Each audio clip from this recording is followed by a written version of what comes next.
Good evening, everybody. Welcome back to 22 Panels. My guest tonight is Tiffany Babb, the curator, editor, founder. We'll give you whatever title you want of the Comics Courier, which is a wonderful newsprint comics um, criticism review. I don't know. What do you want to call it, Tiffany? I don't know. I mean, it's funny because it is a newspaper, but I can't just call it a newspaper because people then Right, think it's news. So I call it a newspaper format journal of right. comics criticism, which is a little wordy, but there's nothing you can And, really do about that. and you're kind enough to release it in digital format too. I thank you for that because as much as I love having the tangible thing. Like one of the arguments that I have with oh God, why am I forgetting? Brian Baines is like, Mhm.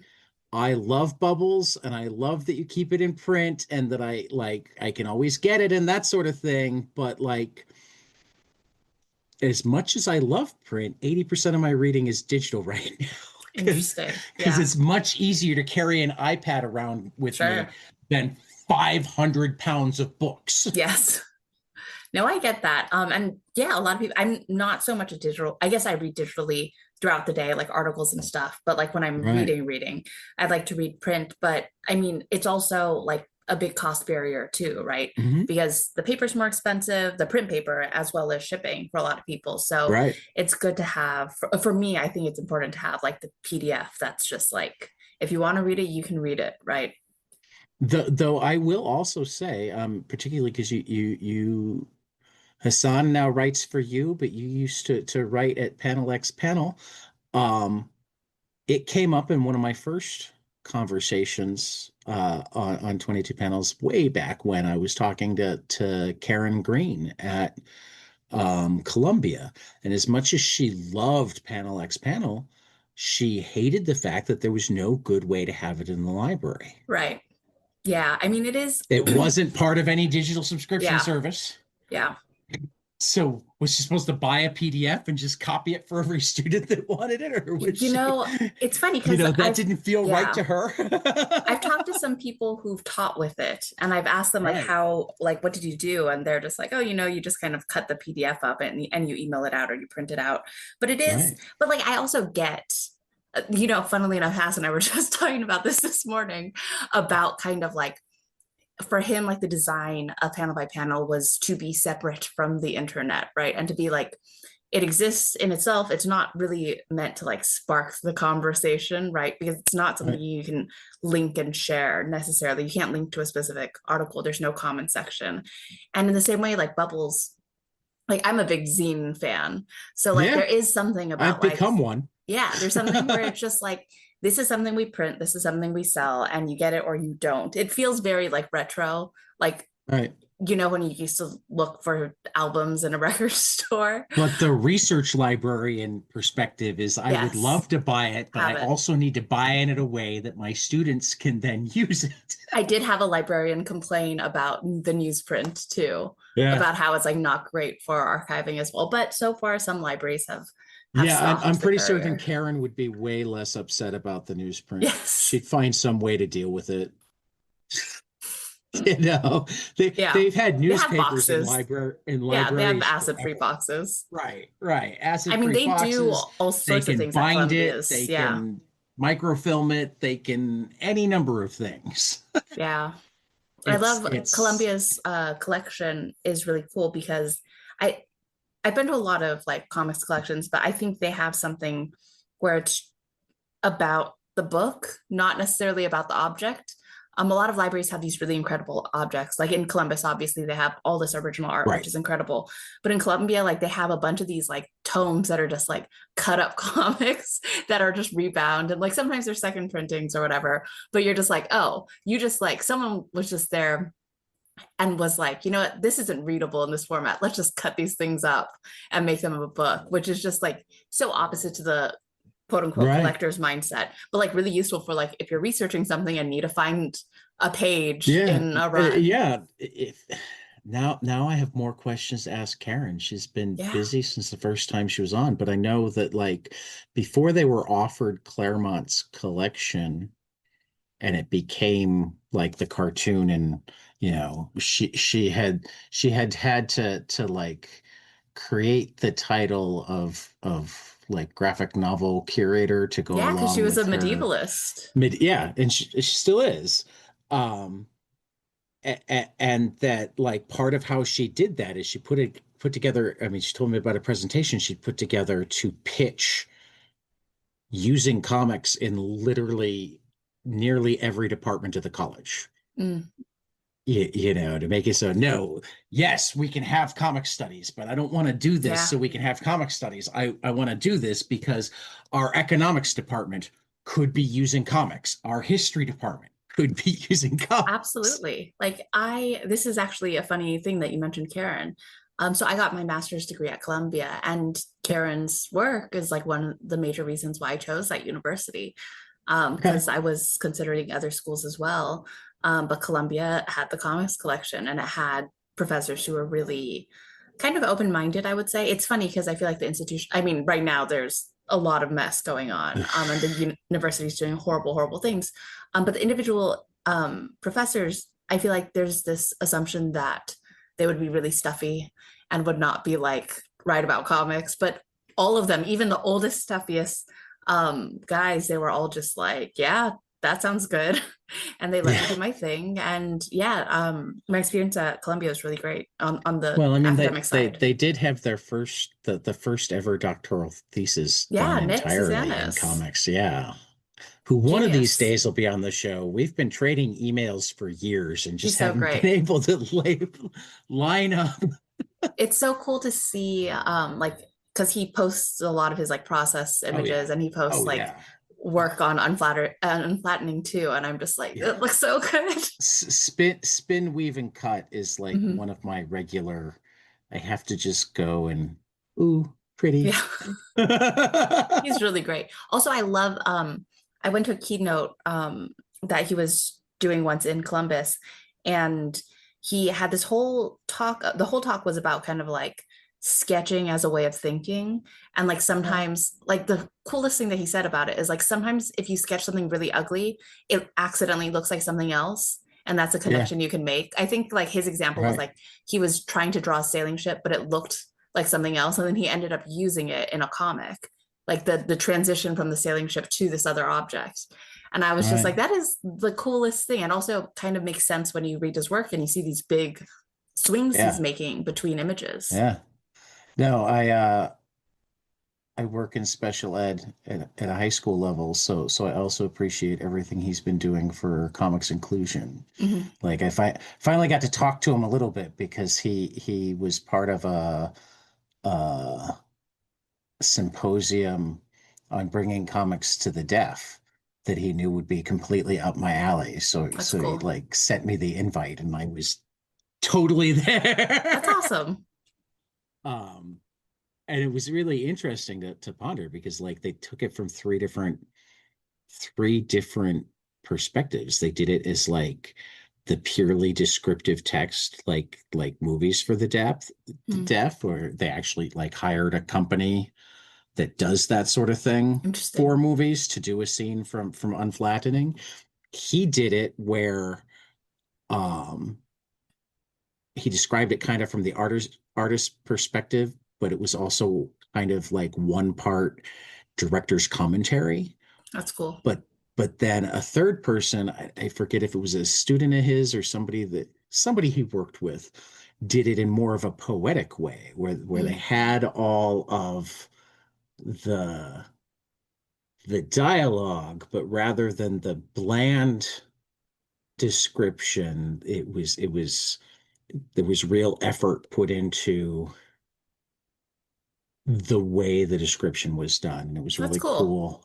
It was then really that they had a panel of blind or partially sighted people, and it was Huh. cool to see how they talked about it. And Yeah, that's they're fascinating. like in our, I think to a certain extent the consensus became ideally we would have all three available to us. Mm, yeah, because because then you because can. because overall the best experience is the poetic one, but Interesting. everybody likes a good director's commentary Yes. track. Yeah. And because we can't see the images, You want more it's detail too. it's nice to sometimes have the completely blank, if Right. for whatever reason we feel like there's something we're missing, having that fallback of the granular. Yes. That's fascinating.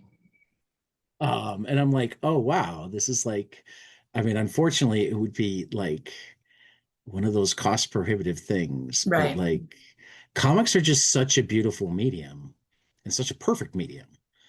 Um, bound really only by creators' imaginations, that I love that there are people thinking not just outside of the box in terms of what new things you can do with comics, but outside of the box in terms of Who can like, read them? right, exactly. Just fascinating. Um, but we should actually be talking about Tiffany Babb and the Comics I Courier. love talking about Karen and Nick Susanis. Like This is this is how I very know fun you're for my me. people, because off air we bonded about geeky baseball stuff already, Yes. and now it's like, oh, we should be plugging your thing, but instead we're going to talk about Karen Green and Nick Susanis. um, uh, we talked about the newsprint side of the Comics Courier, but talk to me about just like the genesis of the Comics Courier. What made you? Because like I think when most people think about a publication that's about comics, they think either the Comics Journal or Wizard. And this is about Right. as far from either one of them as you can get. Yeah, I guess it Um, is. I mean, so much of it is just personal sensibility, right? mhm. So I'd been thinking about starting something for a little while, even like about before I had started at Popverse actually. But then I started at Popverse and then I was working on a new platform. So when I left Popverse, I was and like panel by panel I had been on hiatus for a few years. I was like, well, what would my thing be? And I knew I didn't want it to be a website because very saturated market. Google has done its thing. It's very hard to launch a new, Right. which is funny because I ended up launching a baseball website anyway. So I had to deal with that anyway. But for comics, I was like, I want it to Wait a be, minute. Did you say you launched a baseball I website? did. Okay, you need to tell me your baseball website Oh, really it's quick. called thefanfiles.com. Oh, that's so funny. But so I am dealing with SEO and stuff now anyway. But I wanted it to be something separate. So, I love that you have a scorecard oh or a man, scorebook right up top. it's That's it's the just newest piece. It's about the guys who made Numbers Game, which is this cool company. They make scorekeeping books, and they're really cool guys. They're out in Milwaukee. I will tell you this because I know well, there's. I'm in the Midwest, so they're in Oh well, there Milwaukee. you That makes me go. happy. Or maybe I'm it's I'm I'm Milwaukee's halfway between. Wisconsin, right? Yes, I'm Okay, halfway yes, and between there. Chicago and Milwaukee. Yes, it is. I will tell you this because I know he will not listen to this podcast, but I got Haas one for for his birthday Nice. because they're so Well, I mean, beautiful. it's not impossible that he would listen to this Yeah. podcast. He's been on this He doesn't want podcast. to listen to my interviews. He has to listen That's to fair. this. Yes, Okay. all the other Okay. time. He's like the courier. I He hear just enough about listens to this. the other All of the other 22 ones, panel every single sisters. one, except for Yeah, the he'll one I'm see on, then your he name hits and go, skip. no, no. Are you the Um, one that got him into baseball? no, Because he the got only me into reason baseball. oh, he got you into Yeah, baseball. So you're an horrible. even newer fan. Oh yeah, only a couple years. So he was that was when Shohei was with the Angels, and he's just like, you Right. got to go see. I hadn't been to a baseball game since I was a kid, and I lived pretty close to Angel Stadium. My dad sold Dodger dogs when he was in high school, I Right. think. So we went to games as kids, but never since. I found it so boring when I was a kid, and games were really long then too. Right. Um, But some and of it is just like it requires a certain appreciation. Yes, that too. So I went to see Shohei Ohtani, and I think the first game I saw him and he was pitching as well, and I was just like, oh I yeah, haven't got to see him it's pretty pitch yet. cool. I want to Oh, see him he's pitch. great. I mean, Yeah, obviously, no, I've he's seen him pitch on changed. TV. He's like kind of kicking now, Yeah. in Yeah. his windup, which is Sometime this year. weird. Yeah. Um, but but yeah, so I was like, oh, baseball, this might be interesting. So I was reading a lot about Shohei Ohtani, and then started going to games, and now it's kind of taken over my life. I understand. Yeah. I mean, I'm the reverse in that like I mean, you're a new enough fan that this might not mean anything to you, but if you're a certain age in Chicagoland in 1987 was when Andre Dawson came to town and started hitting home runs. Um, I was 7, Hmm. and at the time I was a football fan because it was a couple of years after the Super Bowl Shuffle. But the Super Bowl Shuffle fell by the wayside as Andre Dawson started Right. hitting home runs, and I've been a baseball fan hook, line, and sinker ever since. And while my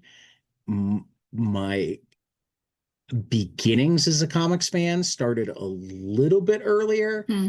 Um, like my passion for baseball probably came before my strong passion for comics, and it's never That's really cool. waned. I mean, the Midwest is such a good place to be. Like, It I mean, is. obviously you have Wrigley, which is so beautiful. And then, I Wrigley's mean, a even like cathedral. you mentioned Wisconsin, like Milwaukee, like that's a great Milwaukee. stadium too. People I are took so cool there. Dennis Kitchen and I went to a Milwaukee Milkman game last I summer. love that. Yeah, Milkman. What's the, do yeah, they have, I assume they have it a it's mascot. it's an independent minor league team. I love that. And yeah. That's incredible. Yep. But yeah, I Yep, mean, because last year after, he's another one of the baseball geeks that's how it in happens. yeah, and another one of the Nancy geeks, since you wrote about the Dennis is all over the place. I love Dennis. Yeah.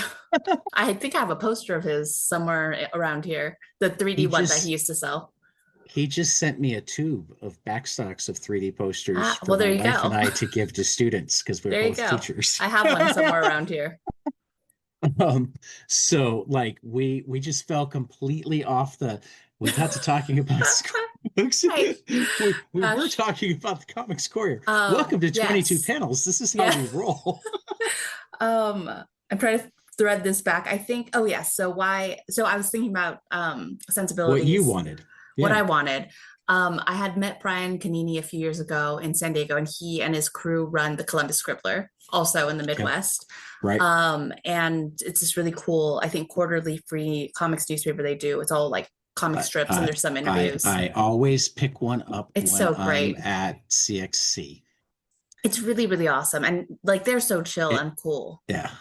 Yeah. But yeah, I was like, hey, newspaper would be cool. So I'd like bothered Brian. I'm like, so like how much does it cost to print it? And like how do you format your stuff? And like where do you print with? And I bothered him quite a bit. And then I bothered other people about Kickstarter stuff. And I just bothered people until I gathered enough information. And I was like, okay, I think this is doable. And yeah, so really the Courier, it's all just selfish personal taste, right? It's just like, the But writers I want to apparently there read. are enough of us that share your selfish personal taste that you can at least, not lose money, Yeah. I Yeah. assume. Not losing money. It's the goal, right? And it is Right. happening, which is I'm very grateful for. Right. Which makes you more successful than this podcast. We still lose money, but we love it, so that's okay. We don't lose a lot of money. There you go. That's the second next best thing, right? It's like, 20 or 30 bucks a month Hmm. extra in fees beyond our one patron. Thank you, Andy. Oh, two patrons. Thank you, Andy. Thank you, Mom. Um, so yeah, talk to me about those sensibilities though, because again, like I said,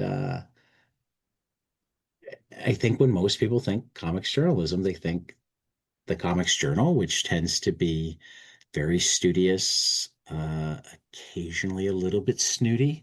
And I say that with love. Yeah. Um, and they think Wizard, which like was this whole different pop culture phenomenon and sometimes ahead of its time, though its time it wouldn't fit in now either because like it would be a website and that would take away from What it was, yeah. what it was, I think I think like going to what I wanted for the Courier, obviously I wanted serious writing. Like it didn't have to be like literally serious, like oh, you can't smile. Like there's a lot of jokes in the first one. There's a lot Yeah. of funny writers in there. Douglas Wolk, Dave Baker's pieces are Hmm. hilarious. And there's funny Hmm. pieces in the second one too. But I wanted like people to treat the subject matter seriously. And I wanted the subject matter to be as broad as possible. Um, what I mean, I love the Comic Journal. I write for them sometimes. but they have a very, and now I think it's a little wider than it once was, but the It majority of goes what they back and cover is very forth. specific, a Right. specific type of comic, Right. as is most comics sites, most comics publications are also like that. They have their Right. one lane and they stick in it, which is like okay, but for me, I'm a fan of all comics. And even the comics that I'm not a fan of, like I'm just as willing to read an interesting article about that, right? Like there's always something I Well, can and learn. if I'm not a fan of them and you are, I want you to change my mind. Yeah, exactly. So You like know? I wanted something broad. There's no like Carrie McLean wrote a piece on like a self-published like digital like Gumroad comic pretty much. And Right. that's not necessarily something that would be able to be like a big website wouldn't publish that because they'd be like, well, that's not going to get us any clicks, right? So I think for me, I was like, well, what are the pieces that people want to write that other publications might not let them write? Kind of let people have more or less as much free reign as I can without like 20 people writing about like one specific comic, which has happened. Like a couple I people are hadn't pitched the gone same looking for stuff. that, but that's one editorial comment that I'll make that is if Like a Baby Doll was not just self-published but available on like Gumroad or something, Mm-hmm. you should have put it there so that people could go buy it. I'm not sure where it is published though. That's fair too. Mm-hmm. Because that was definitely one that I'm like, oh, I'm gonna need to research where to go buy this because it looks like one. So at least for readers like me, having that research done for us. Yes, have the publisher. Yeah, that's true. I guess for me, because I was like, oh, it's self-published. Just put that it was written by, and drawn by, but no, that would be useful information. Right. So rather than having to go, okay, let me Google this and hope that I can find it, Mm-hmm. you know. I mean, because almost particularly if it winds up being like Ryan Carey and Emily Mayer join me from time to time to kind of do reviews of what's going on in the indie world. And one of the challenges for that is finding a way to try to link anybody listening to how to actually get the books. Yeah, Because so much of it is like, oh, you have to meet the person at a show, or right. you need to know about Partners and Sons, or you need Mm-hmm. to know about Domino, or Right. Find or the oh, this specific one's on distro and find the specific itch.io. This places. one's on Yeah. Gumroad. Yeah, it is tough. um, and those are the people that need the money. So Yeah. like I want to like try to make certain that I'm not just saying, hey, look at this cool thing, but like Hmm. here's the way to give Right. them money. Yeah. Sorry, I keep interrupting. Oh no, no, no. I've already forgotten what I was.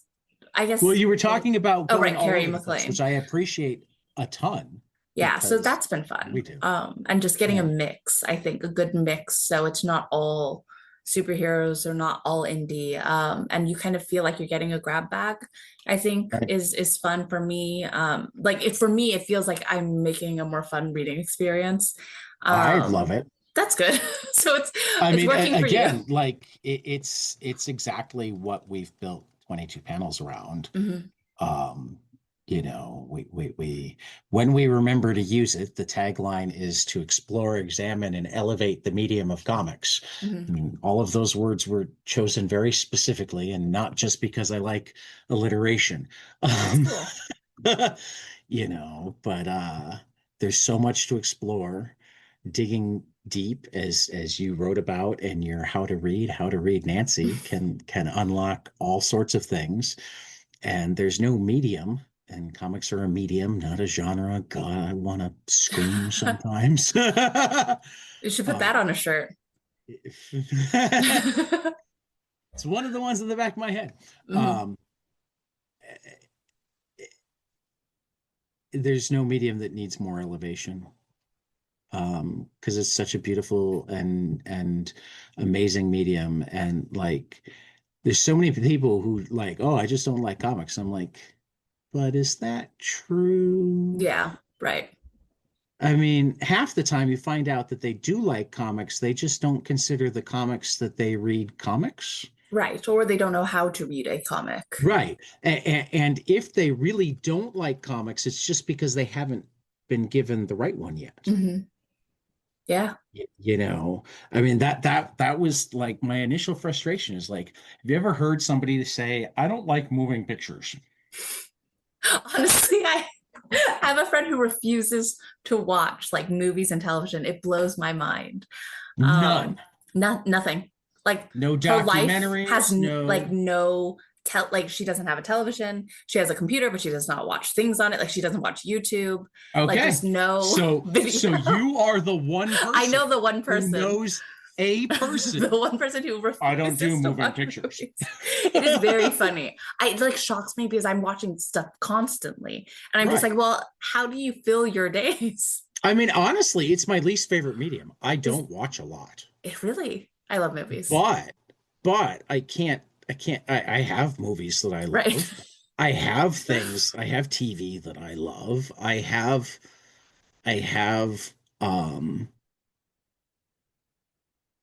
have things that I think are better taught through visual, moving Sure. visuals, etc.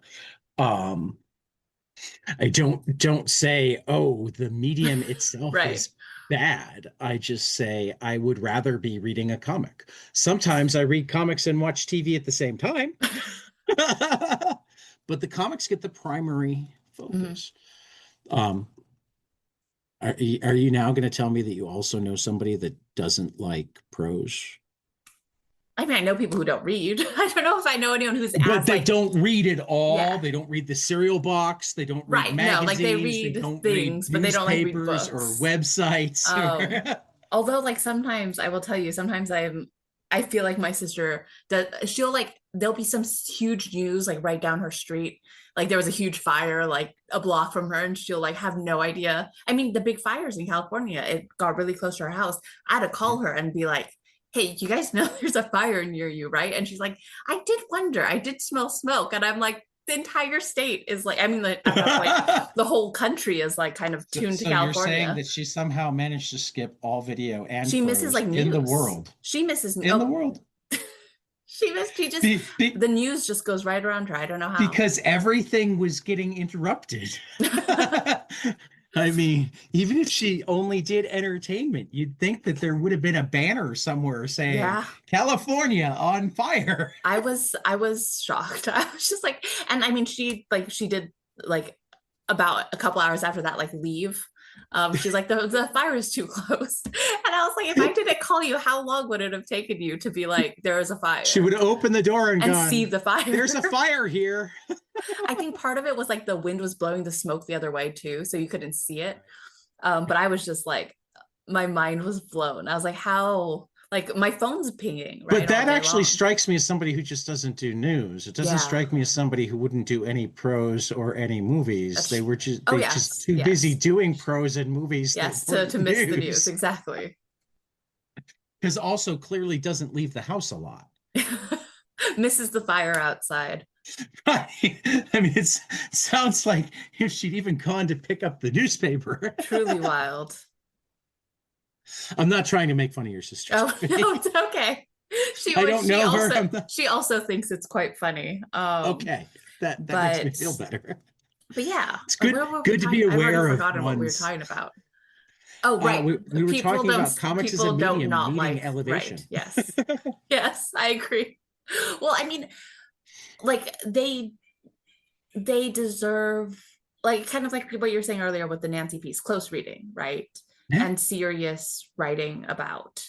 And that's kind of what I'm hoping to do with this paper is just there's a lot of people out there doing the work. And it's not always easy to get paid for that work. And it's Yeah. not always easy to get eyes on that work. But having something that comes out twice a year that's print, comes to your house, or even is PDF, goes to your email inbox, like it is a little different. I mean, it's kind of like panel by panel. It's a little different than Mhm. going to a website that's constantly publishing stuff all the time. Right. There's a different feeling to it. It's kind of separate from the ever-present It's chasm of it's the online realm. it's both easier to sit down and easier to come back to. Yeah, exactly. You, you, Hopefully. you know, there's a reason to read the whole thing. but it's easier to go, I don't need to finish it right now. Hmm. With a website, like if you skip an article, it's going to be 3 pages in the next time you come back. Yeah. So it's like, oh no, I got to read it now while it matters. Right. Um, so essentially, you make your final decision on most articles from the headline. Yeah. With a magazine, particularly a magazine or newspaper, particularly if it's physical, particularly if it's not daily, you can throw a bookmark in, or you can dog ear a page, or you can just have it on the coffee table and know that you're not done with it. Um, it's yeah, again, it's just a different mindset that you Yeah. have. I mean, I haven't read all of my Panel X panels, but I have them all in like a folder because it's Hmm. like I know that they're there. I know that I want to read more parts of them. They can be invaluable if it's like, ooh, I'm nervous about this interview, but Haas devoted an entire issue Right. to so and so. Right. Um, Exactly. Yeah. There's this, yeah, there's this, um, hopefully a lasting feel to it. they That, become more yeah. evergreen. Yes. Hopefully. You know. I hope Well, that I mean, for, yeah, yeah, I Panama by mean, Panama for the Compass Courier. yeah, I mean, evergreen. I like evergreen as a term because like evergreens still die, evergreens still can be forgotten or cut Hmm. down, but evergreens aren't strictly timely or seasonal. Yeah. And evergreens can, under the right circumstances, petrify or whatever and become permanent. Yeah. So what it means to me is it doesn't matter if I read it today. It doesn't Hmm. necessarily mean it will last forever. That has everything to do with its quality, right? Yeah. But it quality aside, it doesn't have to be done today, tomorrow, next week. It can be done when it's appropriate for the reader to digest it. And this is Hmm. also where libraries become incredibly important because they Yeah. make evergreen things even more evergreen by categorizing them and making it so people can Onto them, find them when they're storing them. like, hey, I want to know about Patrick Horvath. What can you show me on Patrick Horvath? I Yeah. love that you managed to ask all questions of Patrick that I didn't ask him. And I talked to him for like almost 3 hours. That's amazing. And I Wow. still wound up learning almost exclusively new things when That's I so was funny. reading your interview with him, which I mean, that's why I never think too hard about what I do on the podcast is like, Hmm. I know that I've got a different conversational style. I know that I'm going to wind up asking different questions. Yeah. I mean, and that's kind of that's why we listen to interviews done by different Mhm. interviewers, right? It's Right. like it's different. It's a And it's completely different also thing. it's also why we as people, whether it's interviewers or reporters or whatnot, those of us who care start to pay attention to who's doing it. Mm, I have the people that I'll read when I want to know about economics. I have the people that I'll read if there's foreign policy news going on. I right. have the people whose taste in comics I trust. I have the people whose interviews I'm going to care about and whose interviews is like, yeah, if I love the guest, I might listen but I don't know if I count on them to talk about anything new that falls into the category that I care about. Hmm. Not even Sure. Just casting aesthetics and casting thoughts. Yeah. dispersion. I mean, actually, one of my favorite examples to use when it comes to just knowing your writer is I remember reading Michael Wilmington, who was the Chicago Tribune film critic after Gene Siskel died, his review of Indiana Jones and the Crystal Skull. On the morning that it came out, I already had my tickets, so it wasn't going to change whether or not Hmm. I went. But I read it and he hated it. But he was detailed about why he hated it. And everything that Hmm. he didn't like, I went, No, that sounds like an Indiana Jones movie to me. That's funny. Uh, One-dimensional villain? Which villain in Indiana Jones Yeah, isn't one-dimensional? sure. You seem to have a problem with this because the actress is capable of more. Hmm. Okay, but Yeah. it still sounds like an Indiana Jones movie. And I went to it, and you know, it was an Indiana Jones movie. Yeah, And I that's liked funny. it the way I like Indiana Jones movies. Was it the best of them? No, because it's really hard to make a movie better than Raiders of the Lost Ark. Mm, yeah, that's But interesting. You know, I didn't think it was a waste of my time, and I didn't expect it to, even though right. he thought he was trashing it, Mm, because yeah, I knew how to read him. exactly. And that's important. And like, I think, like, kind of what you were saying about interviewers earlier. Also, before I forget, two really great interviewers who do the like incredible podcast, surprisingly. I guess not because they're both smart people, I'm sure. Ryan Coogler has a great podcast, and so does Mookie Betts. And they're both That doesn't shock me. extremely good interviewers. Like it feels like they've been trained their whole lives to be interviewers. It's kind of amazing. I'm always really impressed with them. But yeah, I think that's a big part of criticism is the individual voice. And that's why like with the Courier, I'm so broad with kind of assignments. Like I don't want everyone to feel like there's a and it is really important to have like a publication voice sometimes. And the Courier does have Right. a voice. And I'm sure people pay attention to that when they're writing for it. But I don't want everyone to feel like they have to conform to like what I would write because that would I- just be really boring, right? Like I want well, I mean, if you interesting, were going to fun do that, you things. might as well just write the whole thing. Yeah, right. It's not that long, and you're not putting out that many of them. Yeah, exactly. So like having something like Dave's piece on Star Trek, um, Which like Dave continues to do things. I wrote him, and did you see his story in Godzilla versus Los no, I Angeles? haven't. Oh my I heard it raised a lot of God. money, which is great. Yeah. I think either 48. I'm sometimes when I'm trying to remember, I don't remember how many zeros. So it was either 48,000 for 480,000 for um but like with Mary Tyler Mohawk, he used footnotes. That's And I'm cool. autistic and I love footnotes. So footnotes in comics make me happy. It made me happy in the Mary Tyler Moorhawk, but Mary Tyler Moorhawk is for a very specific audience, Yes. whereas Godzilla is for a very different audience. So I Mhm. literally wrote him an email immediately after reading it to thank him for bringing footnotes to a mainstream comics I love audience. that. That's very funny. And he let us know that there are in fact subways in Los Angeles.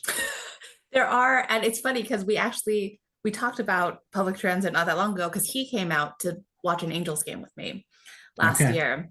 And it was like one of the hottest days of the year, and like he was stuck in traffic because he's going against traffic or with traffic, I guess. right. Um, and I was just like, maybe next time, like, let's just do trains. Like I can pick you up from the train station, man. Instead of having to just sit. I mean, LA can be so awful that way. And That's if what you're I going hear. to specific places, public transit's like the best way still. Um, if you're going other places, it is like not possible. Like public transit won't take you everywhere, but if you're going like specific places, like it will take you That there. happened to be by the train stations and too far to walk. Yeah, there you go. Because it didn't look like your train line is really that long. Yeah. It is a weird one. They're opening some new ones up soon, so hopefully that'll make things better. Yeah, no, he actually made me want to read New Visions, which I've never Mm, read before, for the exact reasons that he talks about it being. weird. Yes. So did he just approach you with that? I mean, how did this happen? Since you We brought it up, I think we so did, I was did you say, "Hey, Dave, do you want to write something?" He said, "Yes, I want to write this," or did, it was very much like that, I think. Or okay, if it wasn't exactly that, then it was something very similar to that, which is kind of okay, what I've been doing with all the writers. Is I go, I say, hey, do you want to write for Courier? What do you want to write? And I okay. think Dave was just like, he might have had two pitches or something, but they were both like very Dave. All right. And this one just sounded so fun. I was like, oh yeah, for sure, do that one. Well, it sounds like Yeah, you're running your show like have you read American Nature Presents I have not. from Greg and Fake and the well, do you know the Santos Sisters I do not. comic first of all? Oh, okay. Well, first you should read Santos Sisters, All Greg and right. Fake. They actually just had their first collection released from Fantagraphics. But as a lover of newsprint, you should find their single issues because they print on newsprint.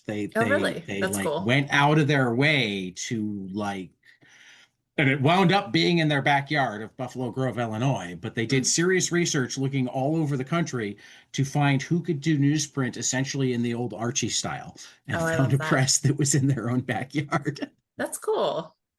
Um, Serendipity. but yeah, no, Santos Sisters is like um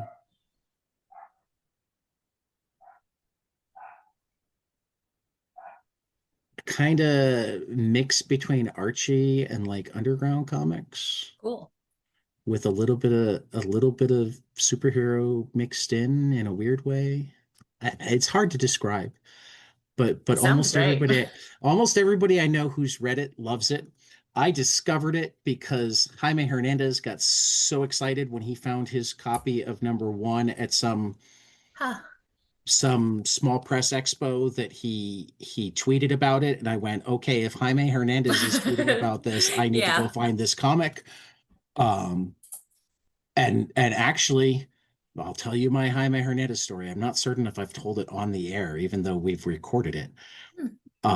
So we did the official audio version of the Santos Sisters Halloween special.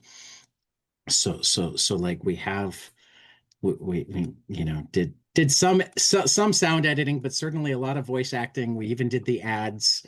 They had fun. We're planning on trying to do the rest soon, but like soon is a Relative term. relative term when everybody has day jobs. Um, but I decided to swing big for Bloody Mary and Scary Gary and like one of the cartoons, and I reached out to Jaime and Katie Skelly, and amazingly they said yes. So they did voice recording, but it was during a particularly um, tight, I think it was Phillies and Diamondbacks league championship series game that year. Amazing. So Kelly or Katie Skelly logged on without it. I'm like, he's like, no. He wants to know if it's okay if we do this separately because he's watching the game and it's tight. I'm like, That is okay, I too funny. totally understand. Yeah. So Katie recorded her part, and then in a commercial break, he came. They realized that it was going to be hard to transfer the audio. So she's like, does he need to be able to hear you? And I'm like, no, I can just give him hand signals. Um, and like I gave him hand signals. He delivered three or four lines impeccably, enough so that she was joking, yeah, in another life he was a voice actor, and then went back to watching the ball That game. is so funny. Wow. Well, there you go. Great story. So yeah, one of my bucket list items is I want to go to a Dodger game with Jaime Hernandez. Yeah. I have a friend with season tickets, so I can possibly even go, hey, Ooh. let's take Jaime to the game. But yeah, I don't know where that. Oh, that was just because. Yeah, so American Nature Presents is their similar version to the Hmm. comics Courier, only it's got a handful of cartoons in it too, but it's like a black and white zine with a handful of cartoons. One or two from them and one or two from other underground people of like the 1 to 4 page variety, and then the rest of it is like comics articles, and they Awesome. I'll handle have to it look it quite up. similarly. They sent me the email and said, Dad, you want to write something? I'm like, yes. And I'm like, what do you want me to write? And they're like, we don't care. That's so cool. I'm gonna have to find a copy and read it. It's from Floating World. I have lots of comp copies, so if you can't find it, let me know and I'll send some to you. Um, Otherwise, like even if I didn't, that's what they do too. They're notorious for, oh, you haven't read our stuff? Here, let us send you a package with everything. Um, but pay attention to cons that you go to because you'd like these guys. They're at least I think you would. I don't Yeah, know you well enough to guarantee it. it sounds great. They seem like your type of people. It sounds like, I mean, to me, like, they also seem like my type of people. Yeah, yeah. Um, so tell me your comic story. And when I say that, what I mean is not like your resume, but like take me back. What comics do you remember reading first? When and how did you fall in love with the medium? You know. Yeah. Well, I mean, as a kid, I read like old kids comics, right? I read Calvin Hobbes. I read um what was Marmaduke, uh Heathcliff, Archie, Zitz, whatever, like newspaper comics a lot. Right. Um, Right. didn't really read anything until about maybe high school and college. I think a friend handed me Watchmen, a friend handed me Mouse.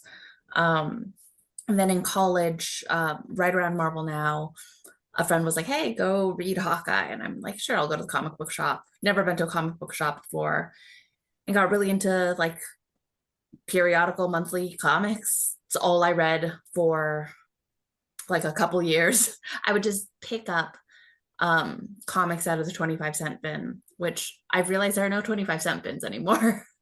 There are at a handful Are of there? shops, but I it's have much not more seen one in likely a to be dollar long bins time. now. Yeah. Much, much more likely to be dollar bins. I used to just grab handfuls and like So just you read went things from out of order. somebody told you to read Hawkeye, probably Fraction and Aha's Yes, Hawkeye, and you took that and went, I'm going to get into the entire history of comics rather pretty than just much.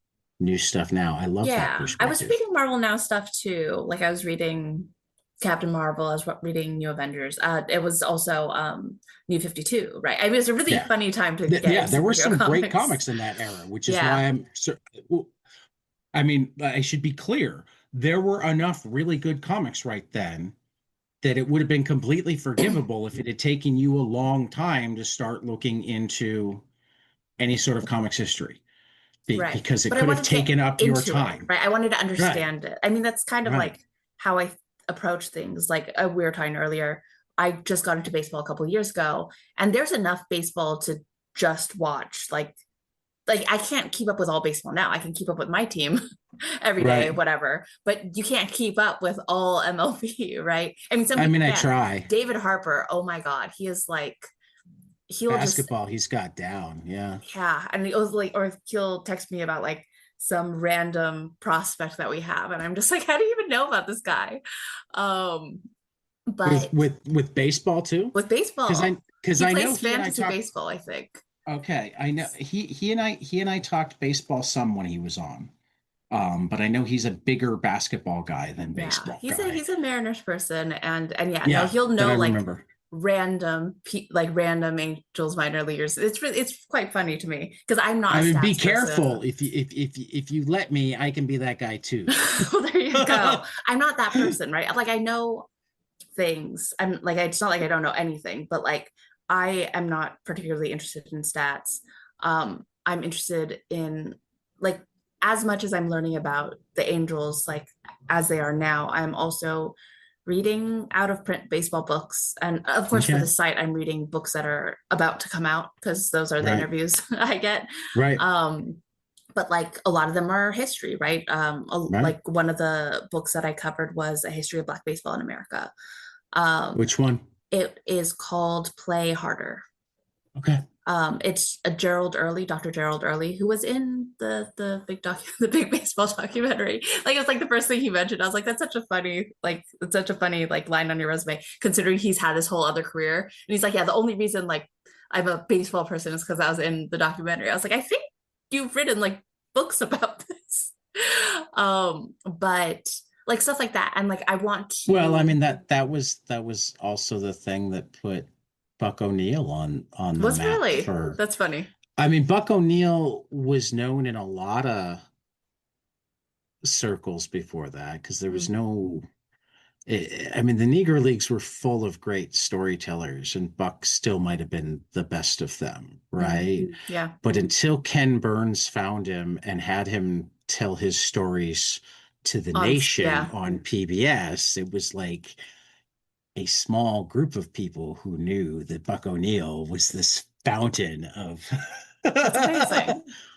Uh, But yeah, so like it's so my instinct is not like catch up, learn every player on every team, but my instinct is more like gather as much eclectic knowledge. Like when I was reading comics, I was reading like right, black and white, self-published stuff out of order alongside right, Marvel DC stuff out of order, outside gotcha. Transformers stuff, like just random. I would pick up comics in languages I didn't know, just to like look at how they looked and how Although, they read. well, then as a baseball person, I'm going to say that at some point you're going to want, and like hit me up at some point because I could probably put together a relatively easy syllabus so you don't have to go down like deep rabbit Yeah. holes.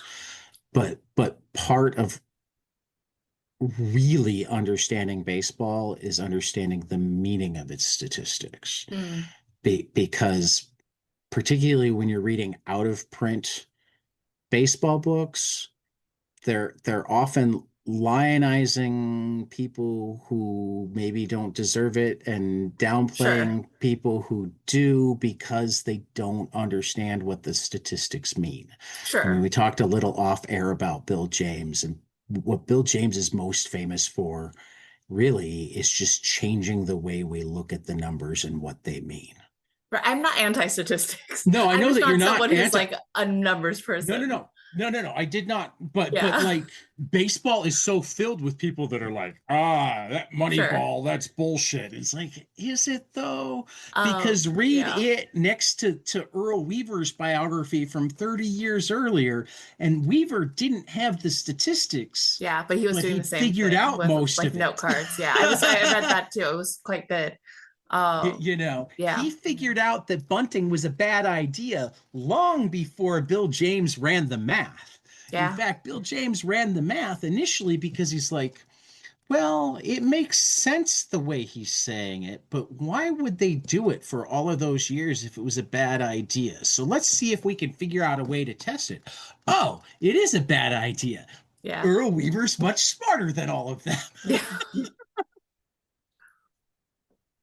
I did enjoy that book, the Earl Weaver book. I thought it was very Oh good. yeah, it's fantastic. Um, That's but I think one of the reasons why there are so many comics people into baseball and why there's so many people into baseball in general that aren't necessarily into other sports is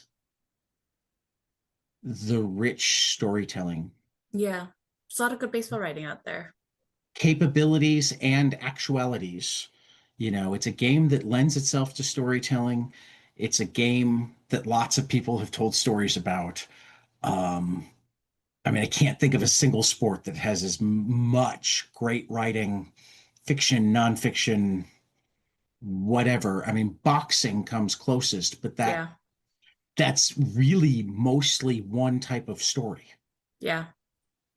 You know, it's the underdog versus the champion. Right. Or the two bruisers that like who will fall first. You know, it's strictly a fights B metaphor most of the time Yes. in boxing, which I mean, I get it. That's a story that is all over the place, but like baseball has so many other nuances and ways to Yeah. approach it. And there's a lot of richness there. And so like that's how I approach things when I'm learning, right? I'm still somewhat of I'm a beginner, right?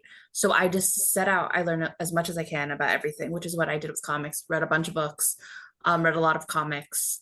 It just became my life So for what, when you were learning about comics, what what things stood out as the things that made you go, oh, wow, now I got to dig even deeper. I mean, clearly, just the Marvel Now made you go, okay, I got to find out this whole medium. But like, I know every time I obsess over things, there wind up being benchmarks that either go, okay, I'm done obsessing, or more likely, okay, now I have 1,000 questions that I didn't have 10 minutes ago. How do I go about answering them? That's funny. I think Watchmen was probably the first comic I wrote about, like in an academic setting. Um, so that obviously lends itself like Watchmen lends itself to analysis, right? Right. And so it's kind of easy to write about Watchmen. It's very rich. I'm trying to think of the other big hitters when I started out. Really, I feel like what inspired me almost more than the comics themselves was the writing about comics, right? Which shocker, that's what I Right. No, do. I was Uh, expecting you to go with something there. I um, wasn't Obviously, didn't need to be a comic. I read Scott McCloud, but How to Read Nancy, it's huge for Right. me. Like Have pieces you had like an that. opportunity to read Raina Telgemeier and Scott McCloud's current book? Not yet. The Oh new my comics God. club thing. Oh my Cartoonist Club. Oh my God.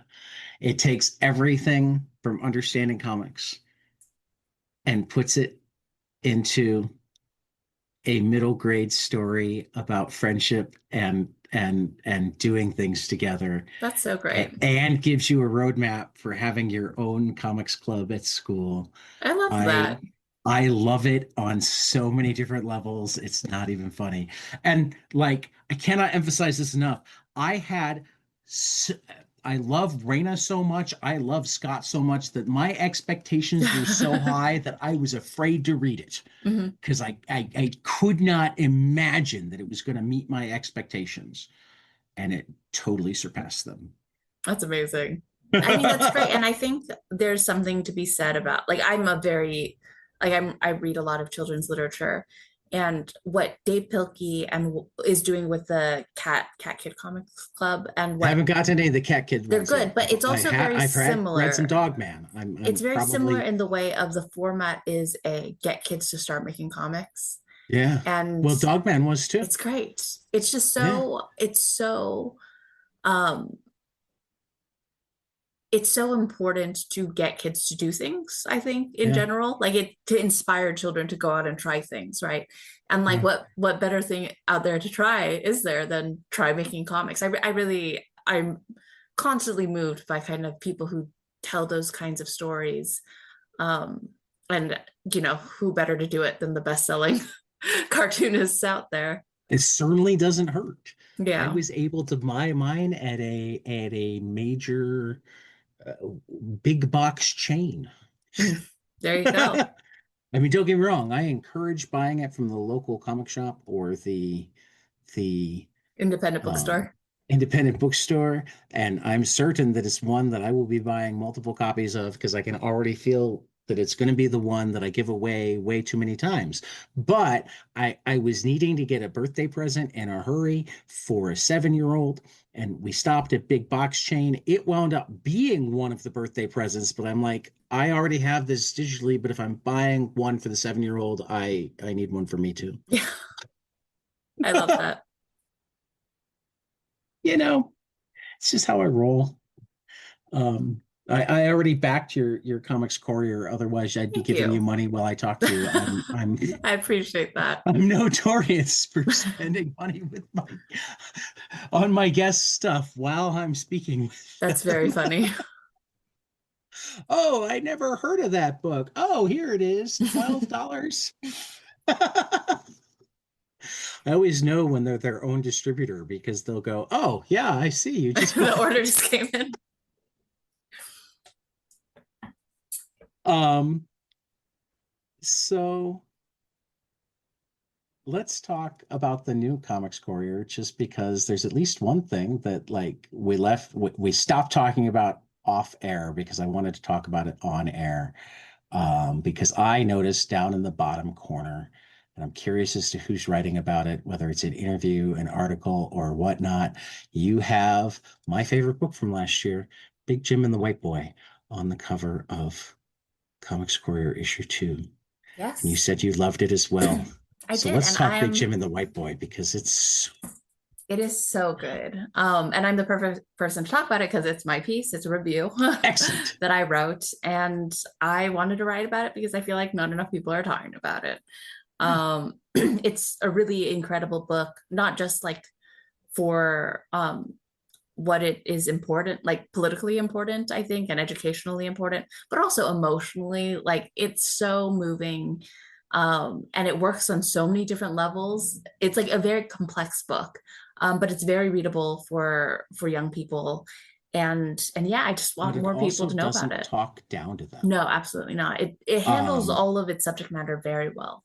my theory on why it's not getting enough attention, and it's something that I know Marcus was worried about because I happen to have been present for a lot of.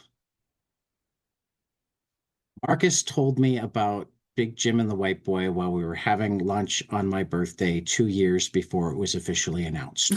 Amazing. So I got to see You were there all at of the it. beginning. Right. So about 6 months before it was officially announced is when James was officially announced. Um, and they had their mini freak out. They're like, shit, Yeah. we've been working on this for longer. We almost have to be. It's a comic, Yeah. but they're going to think we're stealing the idea. What's Sure. this going to sales? What's this going to do? This, that, and we don't want to complain about it because we love Percival Everett and we're certain it's going to be a good book. Yeah. Um, It and is weird how these James things happen. James is an amazing book. Mhm. Um, Honestly, I think Big Jim took more risks. Mm. I I haven't think read Big Jim James. took I think Big Jim took bigger swings and made more contact. And this is not to say that James isn't everything that everybody. I mean, James just won a Pulitzer Prize and it deserved it. I am not trying to downplay James it one iota. Um, but I think the only reason that Big Jim and the White Boy isn't in every conversation that James is in is because both YA and comics are looked down upon by intelligentsia. Mm. Um, I think the fact that Big Jim was made YA made some of the things that much more powerful Mhm. because they got left to your imagination, but not entirely. Yeah. You maybe didn't have to look at the horror, but you couldn't look away from it either. Yes. Um, they not only decided to have the N word, they wound up having a scene about why it mattered. Yeah. You know, one of the things I told David and Marcus when I had them on is Big Jim and the White Boy, and a little bit James, but it really sunk in with me with Big Jim and the White Boy and asking a question that I had never asked in all of my readings of Huck Finn, redefined what white privilege means to me. Mm. Because the question that I had never asked in my life until it was asked in both James and Big Jim and the White Boy, with similar, if not identical answers, was why the fuck does Jim care? Yeah. Why doesn't Jim bail on Huck at the first opportunity? Mhm. He's putting his neck on the line Yeah. every minute he spends with him. And I've even put that to people who haven't read it, and white people, and they're like, "Well, Mm. he feels responsibility. He likes Huck. He's afraid." Right. I'm like, "Yeah, really?" Right. um, and honestly, I feel like Big Jim took the swing on that. That if James had taken that swing, it would have been all anybody talked about, and it would have made the book incredibly divisive. Mm. Yeah. Um, So yeah, I love that you're writing about Big Jim and the White Boy because I do. I think it's among the most important books, certainly written recently, but possibly ever written. I think that schools that have stopped teaching Huckleberry Finn can start teaching it again, but they can teach it side by side with one of these two books and preferably both of these two books because they're conversations with the original. Yeah. They acknowledge that there are good things in the original, but the original also comes from a very specific perspective, and looking at the other perspective is important. Yeah. Um, I mean, not to make it all come back to comics criticism, it but should though. but I mean, that's this what we're here is for. yes, but like that type of writing, I've always loved kind of revisionist takes on classics. I mentioned this in the review, but like White Sargasso Sea obviously is the big one, and then there's a new one on The Great Gatsby, which is kind of a queer retelling from Jordan's point of view, which I loved. But it's it that kind of storytelling does what criticism does, in my opinion, where it's bringing another perspective in. Like you have your comic, you have your individual readers, and the critic comes in and shows or tells the reader what their read of it is, right? It's this other perspective. And that's kind of what Big Jim does. It takes Huck Finn and puts a different voice there, and it makes the reading of Huckleberry Finn so much richer and Yes. interesting, and it asks questions and it encourages the reader to ask questions not just about Huckleberry Finn but about everything, right? About history, about stories, um, and Well, and that's amazing. that mechanic where it's told in the perspective of telling a story from history, so that like we have that specific questions being asked about how history is told. Yeah. Another one of my favorite comics, if you read Wake, the history of women-led slave revolts. No, I haven't. Okay, it's actually by a historian who was Oh doing the wow. research on this, and I think she originally and I think she originally, I haven't read the introduction recently enough, but if I recall correctly, um, she originally was intending to just write a history book, but Mm. the process of what she had to do to get the information to write this history book, to read between the lines, Yeah. because there were certainly euphemisms you know, who wants to say that their entire cargo got dumped at sea after killing half the crew because they hadn't chained the women up and the women had overpowered the drunk crew members and slit their throats. Mhm. But that definitely happened on slave ships. That's just Right. not how it got reported. Right. um, so it became half about, or the book is like half the exactly the history, the hidden history of women-led slave revolts, but also half like biography of Rebecca Hall, researching and figuring out how to tell this story, Cool. which makes it that much more powerful because you're not just learning the ancient history, you're learning why it's important, which is that like it's that we didn't know it. It gets called revisionist history by people who don't want to confront it, but it's not revisionist. it's Mhm. it's hey, let's talk about these things that we weren't willing to talk about in the moment. Right. Yeah. Because we didn't talk about them for 200 years does not Yes. mean that they did not happen. Oh yeah. um Yeah, so again, I love that anything else you want to tease from the Gosh. second issue of Courier? All the pieces are really great. I've got I mean, almost all of them in. again, just looking, I've only looked at the cover and what you have up, but like it looks fun Dave and large. Busing has this piece on Doom and fascism that is very Okay. good and very current and very funny. But it's and I've worked with him before, like both for him and with him.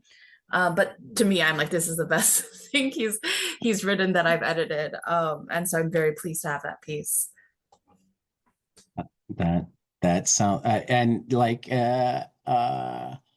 timely with One World Under Doom Yeah. going on, and friend of the pod Spencer Ackerman turning Tony Stark into Mm. uh living freedom fighter, I guess is the best way to put it right now. I don't know where it's going. Spencer keeps expecting the entire Marvel universe to turn against him, or at least the Marvel fandom universe to turn against him. But so far, everybody's going along for the ride. Um, I don't know if you know Spencer's background. He's got a Pulitzer Prize for he was on the team at the Guardian that broke the Snowden story, I didn't know that. um, and has been embedded in Afghanistan and Iraq, and his day job is national security reporter, but he's a comics geek, so he's writing Iron Man now. That's so funny. Well, I mean, Tom King used to work for the CIA, so I mean, this isn't new. It's interesting that leads me to a funny story. I was interviewing Mark Chiarello for the baseball site, and Yes. he talked to Dave Busing. Everything ties together. He was talking to Dave Right. Busing in Chicago for C2E2, which is how Dave was like, "You should talk to Mark." I got Um, to hang out with Mark Chiarello at C2E2 oh, there this you year too. go. Well, he was He he telling Dave this he gave story. me a wonderful picture. Oh, that's nice. Yes. Um, he was telling Dave this story about how he had back in the day, he had this great idea for a Superman project where he'd get a bunch of famous people, like real life famous people, like Bruce Springsteen and Maya Angelou, to come write like 4-page Superman comics. And Okay. everyone said no. Like every single person on his list said no. And I was just like, That's well, terrible. if you did if you did it today, people would say yes for sure, right? Everyone loves Superman. And he's like, no, celebrities are not like us. And I was just dying of You, laughter you, because, you like, have to pick your right yes, but celebrities. he had like picked people who were like fans. I don't remember who it was, but he was like, there was a famous person. His dad was a comics writer. He was a huge comics fan. He thought it was like a for sure yes thing. And it was just like a no way. And I was just like, this is so funny to me. I'm gonna have to ask Mark about this. Yeah. Oh, Dave wrote it up for Popverse. Okay. So is that the Umberto Eco myth of Superman? No. Oh, no. So that's for the fan Oh, files. That was a baseball okay. interview. Oh, This that was for the baseball one. Yes, that was for Okay. the baseball side. We did talk comics because we had to. Because I'm into comics, but no, Umberto Eco's my piece. That's Critics on Critics. So that'll be me writing about. I think this will be an ongoing column where my piece, my long form piece will be about a piece of writing about comics. Yeah, because I when I saw that, I don't know if he also wrote essays, but I know I'm trying to remember which of his books. He had a book that was Name of the essentially Rose. about no, no, no. I love Name of the Rose, but Name of the Rose didn't have anything about comics in it. Oh, There was one where essentially a man had some sort of head injury and was trying to piece his life back together at his um like his childhood summer home, I haven't and read like it. there was a scene where he was like going through old comics, That's funny. um I'm mostly familiar with with his work as a critic. And yeah, so which I need to read more of. this essay is uh, very influential to like be, everyone, but also to me. because I have heard great things about him as a critic. I just haven't actually. I, I have a love-hate relationship with criticism. I think because I grew up in the 90s where there were a lot of people that thought to like something meant that you weren't being critical. Mm, Um, whereas have you ever read Nick Hornby's What I've Been Reading columns at The Believer? no, I have not. I guess I would Okay. have at some point, but I don't Yeah. remember them I that mean, because well. they started with like the first issue of The Believer way back when. But one of the things he laid out right at the beginning was if I don't like it, I'm either not going to write about it at all or I'm not going to name it. I have no Interesting. need to rip anything down. If I feel like I need to write about something, I'll make it, unnamed whatever novel. That's really funny. Um, because he's like, I don't know. And part of it is he's a writer. So, there's the Sure. defense of writers, but he's like, I don't know what's really gained from publicly tearing things apart, particularly because what I don't like and what you don't like might be different.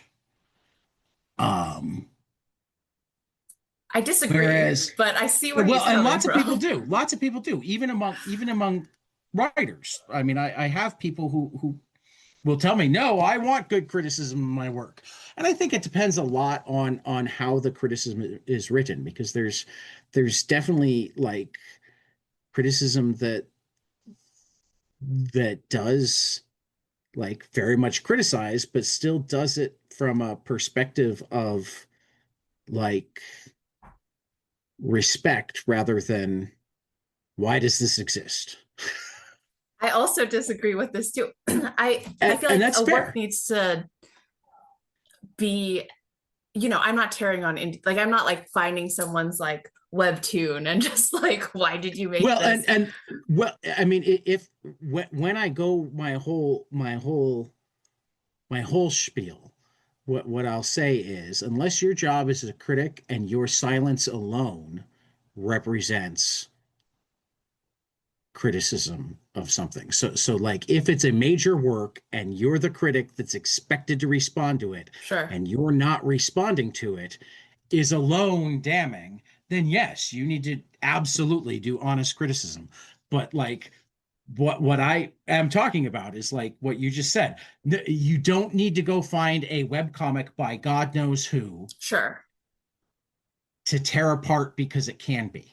Sure. But I would tear things apart. Like I'm not anti tearing things apart. I'm trying to think one of the kind of, in my opinion, the funniest pieces I wrote for Poppers was tearing apart the newest Hercule Poirot movie, the Kenneth Right. Branagh film. Um and like it wasn't a nice piece, and it wasn't a piece coming from respect of Kenneth Branagh's work on this series. It was an angry piece, but I also think that movie deserved it, right? Like it was horrible, and he got the whole concept of the detective story wrong, and it was frustrating, not just as an Agatha Christie fan, but as someone who went and spent 2 hours at the movie theater. Um, But where I would go in terms of why I would not have any problem with that is first, uh, there aren't many people that are less punch up than Kenneth Branagh. He's that's like funny. at the top Sure. of, you know what I mean? Um, and second, because it is an adaptation of another work, uh, you know, there is a certain responsibility to people who are fans of the other work to hear from fans of the work about the level of adaptation. Now, if Kenneth Branagh had written his own movie and his name was Joe Schmo, and people were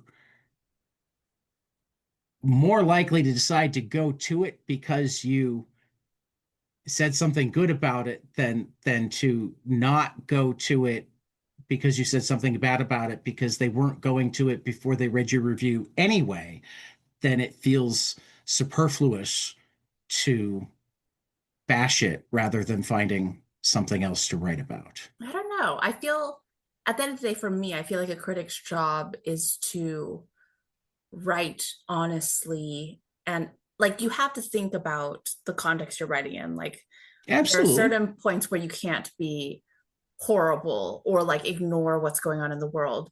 But at the end of the day, like your responsibility is to like the And this piece, is right? why well, and this is why I'm not talking about the writing of the piece. Hmm. I'm talking about the choice to write the piece.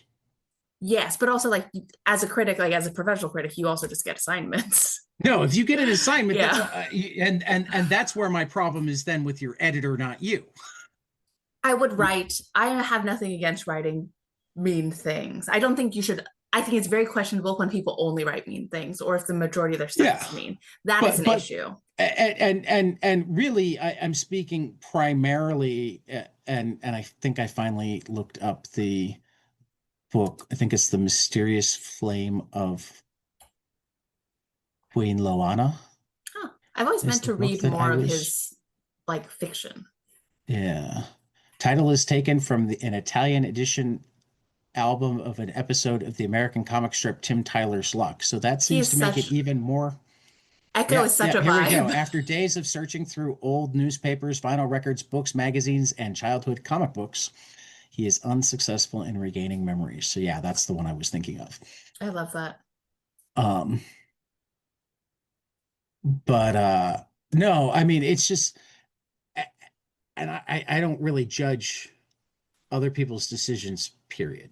Mm, Other than like if you wind up being the one that only rips stuff apart, and this sure. goes back to how my love-hate relationship with criticism. What was really popular in the 90s was to not like stuff, particularly to not like stuff that other people liked. Yeah.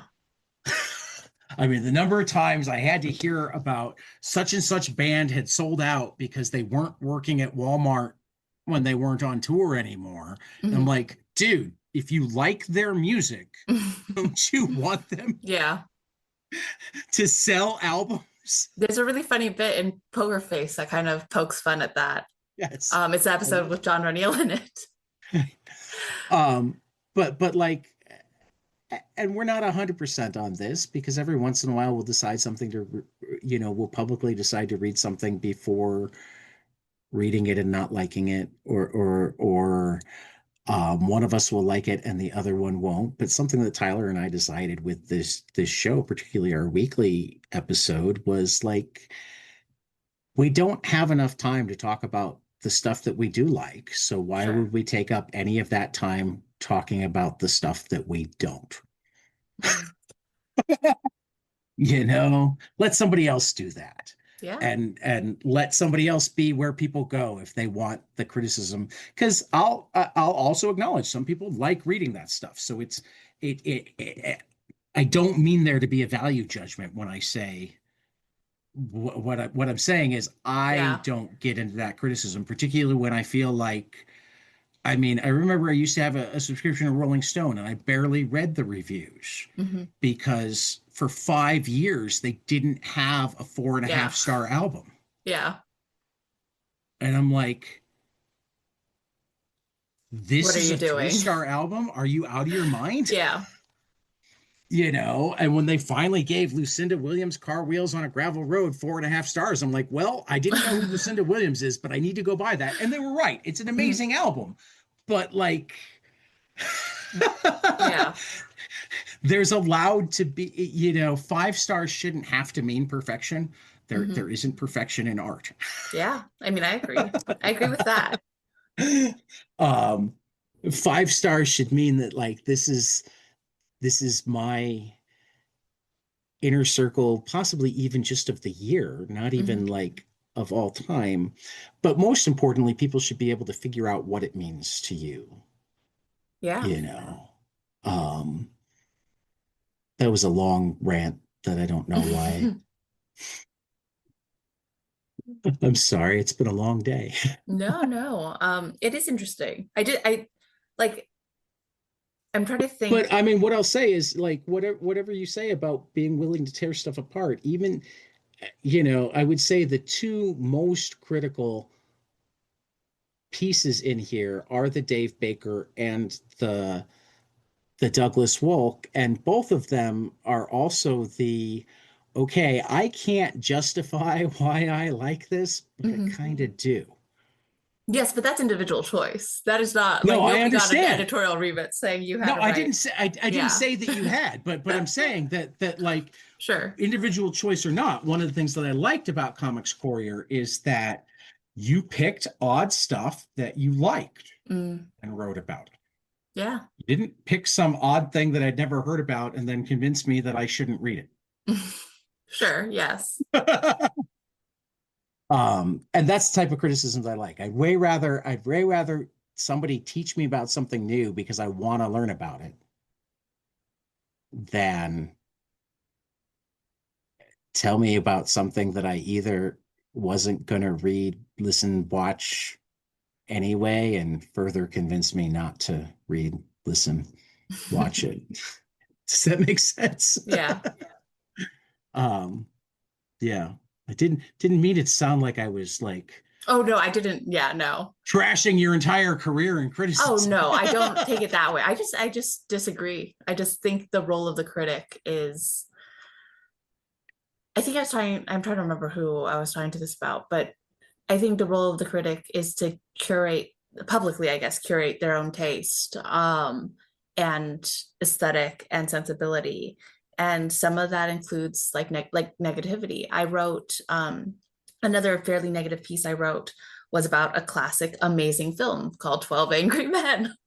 Well, but And again, I mean, this is where I emphasize again, that's something that is considered a classic, amazing film. but So I you're would write adding that to the about an conversation indie movie, right? If that an indie nobody movie else did, was writing about. yeah, I guess if someone would publish it, right? At that point, you're also trying to pitch to a publication that's going to pay Right, you money, right, which is the fun about the Courier because I can write about stuff that nobody would pay me to write. Um, but but yes, like I think you meet, like you as a critic, you have a responsibility to be honest to the work of art you're covering. And if there's something interesting to be said about a film that you think is personally bad, um, like I don't want to go bashing some rando person for a film no one's ever heard about. But if there's something that's important enough to be said about it, like I wouldn't not say it. right. But I wouldn't expect you to. I Yeah. mean, I don't feel like we're disagreeing as much as it feels like we are. Because like what that sounds like to me is like you're being thoughtful about there's something worth saying here, even if it's not that the movie's good. Yeah. But like that's not automatic for every bad movie. Many bad movies Sure. are just bad and there's nothing Yes. worth saying. Sometimes, but sometimes you get like I had to write a review for the Chicago Reader Midwest on the last Fantastic Beasts movie. Right. And Which again, you you just got to know, write your review. It's but again, that's a massive big budget movie. So of yeah. course the reader needs to have a review, whether Yeah. it's good or bad. Fair. You know, it not having a review is as much as having a bad review. It's just no explanation for why it's a bad review. Man, that movie awful. I mean, I think a lot about news bias in general, not just in Mm. terms of criticism, because like everybody claims that the ideal is for it not to exist, and that's horseshit. Yeah. They choose what articles get printed.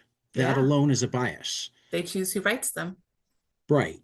The important thing is for it to be transparent. Absolutely. You know, instead, what we get is plays it balanced because they want to appear unbiased Yeah. And you end up skewing the wrong way. I used or to skewing teach. all sorts of ways. Yes, I used to teach professional ethics to comp sci students, and one of the pieces that I would teach would be Derf Backderf's for Kent State, Fort Ed in Ohio. And Such a good book. yes, and one of the amazing things that he does is he adds the personal context. There's Mhm. this really great page where you see where the bullets are going, eagle eye view, and then you have the individual places from the ground level of where the bullets are Mhm. going. And I use that specifically to talk about bias in writing, because people always, not everybody, but the conversation is often that the personal is bias, right? And it's like, but there is a bias of the eagle eye view as well, because you don't see where the Mhm. people are, right? That makes Right. looks more scientific, but that might not be any more true than the other perspective. In the same way that, like, I remember after one shooting or another, of, I think it was some sort of Korean area, like a Korean reporter was pulled off the story Right. with worries of being biased. And it's like, well, what does that say? Are white reporters pull off When was the last stories? time you took a white person Exactly. off of a story because the shooter was white? So it's Or stuff wait like a minute, that. you pulled off the Korean reporter and put on somebody who shares the bias of Yes, the shooter? Really? exactly. So it's one of those things where it's just, the appearance of trying to delete that bias is often quite harmful. Well, And particularly because, and I say this as a relatively affluent white man, apparently relatively affluent white men have no bias. yes, clearly they never get angry. We're They're always just the rational. standard. It's They're any other yes, perspective that's biased. exactly. Um, which, if anybody didn't pick up the sarcasm in that, let me be abundantly clear. That's going to be clipped out and posted online. I don't know who would bother. I'm pretty much a nobody, and I like it that way. Um, yeah, no, I just read something about the the New York Times penchant in headlines to add things like Right. critics say it might be inhumane to Yeah. send people to a prison that nobody has ever been released from without due process. It's, I mean, oh, what a mess. We gotta appear unbiased, Tiffany. Yeah. I mean, didn't you hear the LA Times new owner has what was it? He said, like, for every negative thing you said about Trump, you also had to say something positive. Right. Yeah. That's what Well, you and want out of a I newspaper. I still remember, and I think it was an LA Times article that I did a close reading on back in 2016 because it's like, oh, both candidates are liars, blah, blah, blah. And the first half of the article was the 5 lies that Hillary Clinton had told in 30 years in politics, 3 of which Right. were arguably not lies, but campaign Misinformation. aspirations that she hadn't managed to follow through on. Sure. And the last 2 paragraphs, so not even the same amount of space, it was like 8 paragraphs to 2 paragraphs, were the 5 whopping lies that Donald Trump had told the day before lunch. Yeah. I mean, you don't get a better illustration than that. Well, except that, like in journalism, you're supposed to put the most important stuff up top because it's understood that not everybody reads the whole article. So tons of people are going to read that article and see 3 to 5 lies that Hillary told over 30 years and not even get to the lies by Trump to be Yeah. able to figure out that, oh, that was all yesterday. Oh, yeah.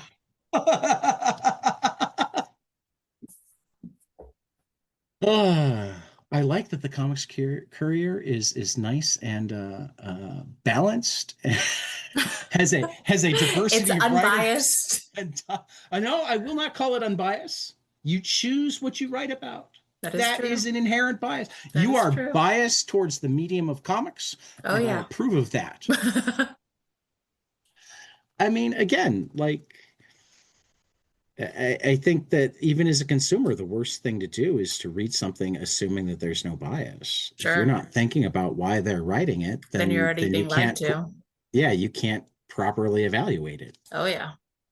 You know, um, it's getting late. We both seem to be getting tired, so I'm going to ask my favorite closing question, my required closing question, and I expect you to have a good answer. You just seem to be a wealth. Um, Tell me something you love, preferably a comic, but as you've probably noticed, we don't really have rules around here.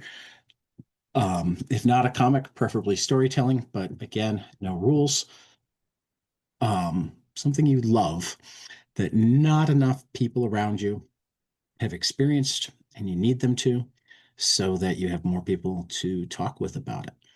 Yeah, I mean, my brain always goes to one place with this, and it is not a comic. It is a Okay. television show called Black Sails, and Ah, it is I've so good. watched like the first season. I haven't. Yeah. It is possibly my favorite television show of all time. It's Okay.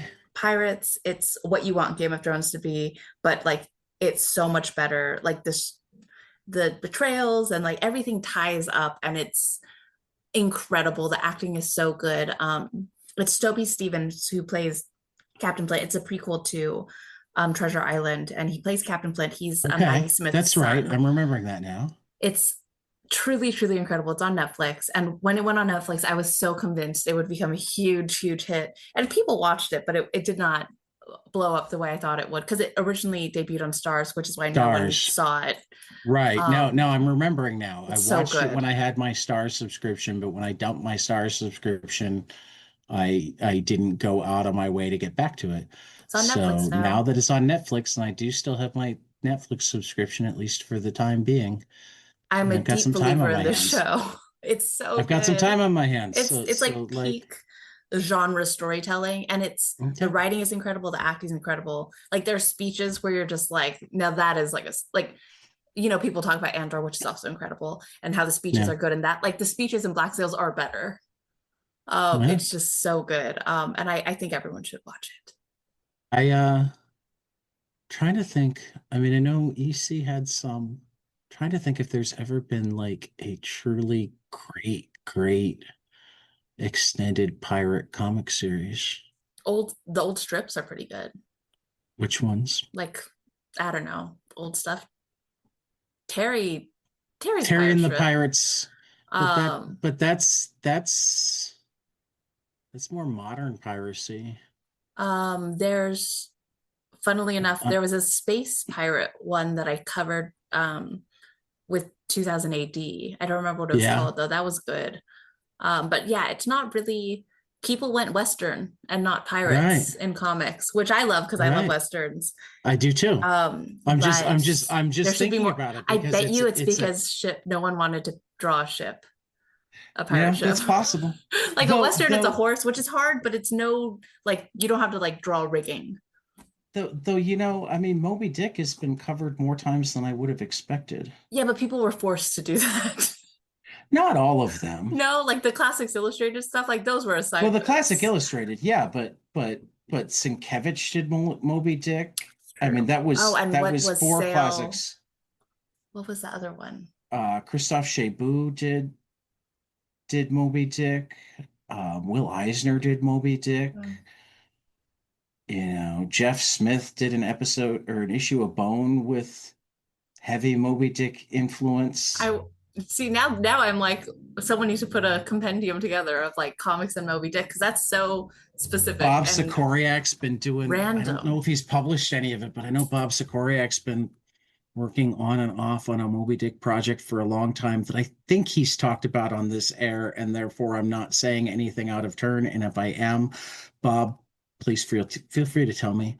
They're doing a musical. The guy who did Dave Malloy, who did Great Comet with Josh Groban, um, is doing a Moby Dick musical. So Nice.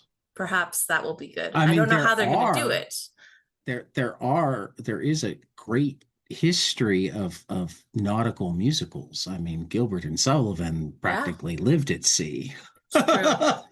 It's true. I've never um, read Moby Dick. I have listened to it and I've read many of the comics. That sounds like a very long audiobook. It's like I actually, there are longer ones. I I mean, as famously long as it is, it's actually only like I think 17 or 18-hour listen. So shorter than any Wheel of huh, Time book. well, I almost Um, what was it? I think it was The Power Broker or something, where I was like, I started listening to it and like 4 hours in, I like looked at the percentage and I was like, I need to read this on paper because I will just like slowly go insane, losing like see, my understanding of time as it yeah, passes. my thing is I have a long enough drive to and from work Mm. and little enough time to devote to prose that I don't want to be devoting to comics, that most of my prose gets done driving. I love audiobooks. I just listened Yeah. to the son of John Le Carre just did a new George Smiley book. Yes, Uh, that is. I've it got was the good. new Carla book Yes, and is I've got it queued up. the I'm audiobook is listening to a good. Stevenson one Neil Stephenson's Termination Shock right now, but it's in the running for the Yeah, next book that I I listen to. enjoyed it. And it's like fun because it's like back, John Le Carre mostly wrote in the present. So like Yep. as time went on, Yep. like you missed kind of the Cold War Yep. era. And Yep. it really it feels very vibey. It's not quite the Yeah. same as a Yeah. John Le Carre book, but it's very close. He did a great job. Have you listened to the BBC radio dramas of all the Smiley stuff? No, I They're haven't. I've watched fantastic. the adaptations, but and I've Oh listened yeah. to some of the audiobooks, but no, not the dramas. I never really got into radio dramas. They're either done really well or not. Mm. So like you do the wrong ones and it's easy to immediately be turned off. um, BBC often does them really well. Mm. Um, the Le Carre ones are one of my I can't go to sleep without something in my ears. I Mm. need it to like focus my mind so I'm not Sure. all over the place. And it's better if it's something that I know already because Yeah. otherwise I stay Listen to awake it. because Yeah. No, I get that. I get that. so the BBC radio dramas of the Le I'll have Carre to check them out. choose from time to time just because I love his work. Oh yeah. Big fan. Yeah. Well, and like I love that you bring up the BBC adaptations because like as much of a Star Wars fan as I am, Alec Guinness is or George Smiley to me So good. So way more good. than he is Obi-Wan Kenobi to me, So good. which would make him happy. Yeah. Oh, I'm sure. I It think is, yeah. I think the only person less happy to be associated with Star Wars than Alec Guinness is Howard Chaykin. Oh man. um, Howard Chaykin's one of yeah, those great, just like back in the day they had those like kids say the darndest things. yeah. Every time I see him speaking or I briefly talk to him or whatever, like it's like Howard Chaykin says the darndest things. I love Howard though. I love Howard. I love his work. I love talking to him. I'm hoping to talk to him again soon. He's He really does say sharp. the darndest things, Yes, he but does say the darndest things. but that's because he's both brilliant and doesn't give a fuck. Yeah. Um, but that also includes with you disagreeing with him. Mm. Like you can push back, and as Yeah. long as like you're not dumb or belligerent, Mhm. he's all for it. Yeah. And I appreciate that. So, Tiffany, it has been fantastic. Yeah. We will definitely have to do this again. You'll have to come back and talk baseball with us sometime. Yes. Because we are we are the comics podcast that does not skip out on baseball content when we have any excuse whatsoever. Um, Absolutely. so This has been fun. yeah, for 22 panels, this has been Tiffany Babb. Comics Courier is available on Kickstarter for I should have had that up, but I scrolled down for Student of the 24 month. more days. Yeah, it has met its goals. So like you're just going to buy your copy now. And it has been fun, and we will see you after the next page. Hey guys, this is Tyler from 22 Panels. I'm here to tell you all about our Patreon. If you enjoy this show, please consider donating to our Patreon to keep this show going. We have many different tiers, all different levels to help you decide what's right for you. Okay, so get on out there to patreon.com/22panelspodcast.